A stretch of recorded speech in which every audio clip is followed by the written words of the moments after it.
Good day, students.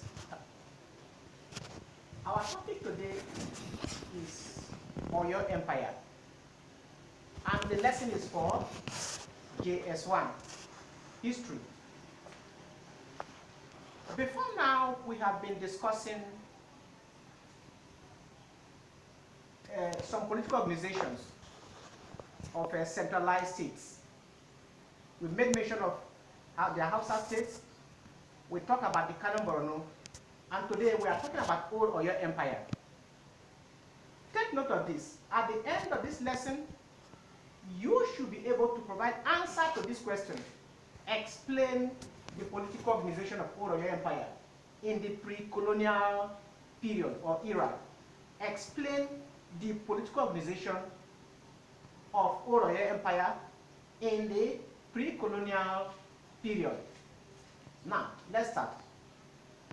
Old Oyo Empire, otherwise known as Old Oyo Empire, was founded by Oromiyan.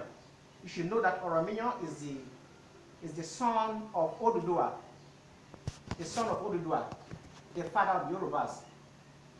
And its capital at Oyo-Ile, the capital of Old Oyo Empire in our period of discussion is at Oyo-Ile.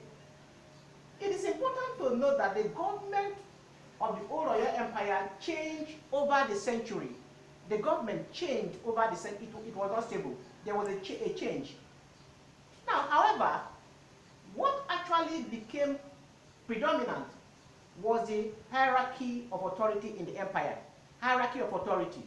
For example, the president, the vice president, the ministers, and so on and so forth. That is, in short, Old Oyo Empire is so structured that there are hierarchies, ranks. Now, the Alaafin was the head of Oyo's government, followed by the Oyomesi.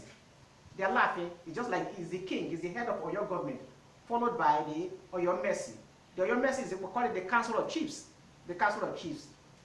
The Oyomesi consisted of 7 chiefs. These 7 chiefs were not members of the royal family at all. They were not members of the royal family. But these 7 chiefs was headed by Bashoru, also known as the Prime Minister. Bashoru, also called the Prime Minister.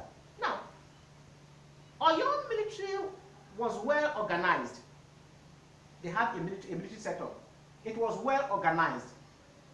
The provincial towns of the empire had to supply troops. When we talk about the provincial towns, that means the towns, the various towns that form the kingdom.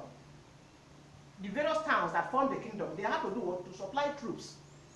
These troops were commanded by the Are Ona Kakanfo,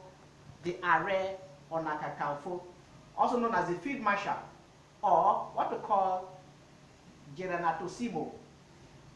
Generatissimo. It's also known as Generatissimo.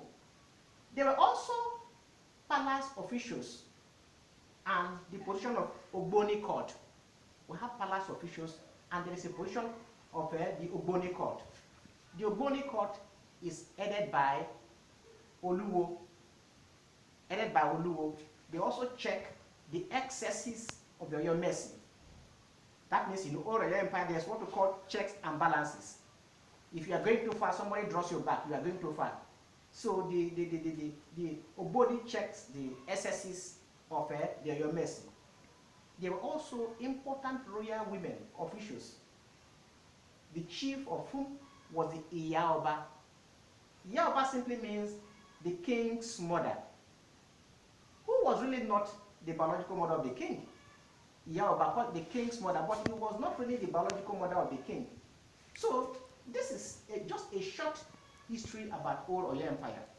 I believe with this, you should be able to provide answers to the very question I mentioned.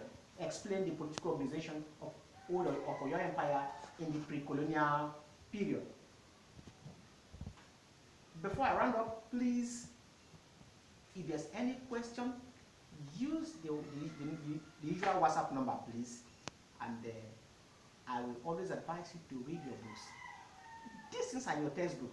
Please make sure you read, so that by the time we meet, it will be easier for us. God bless you.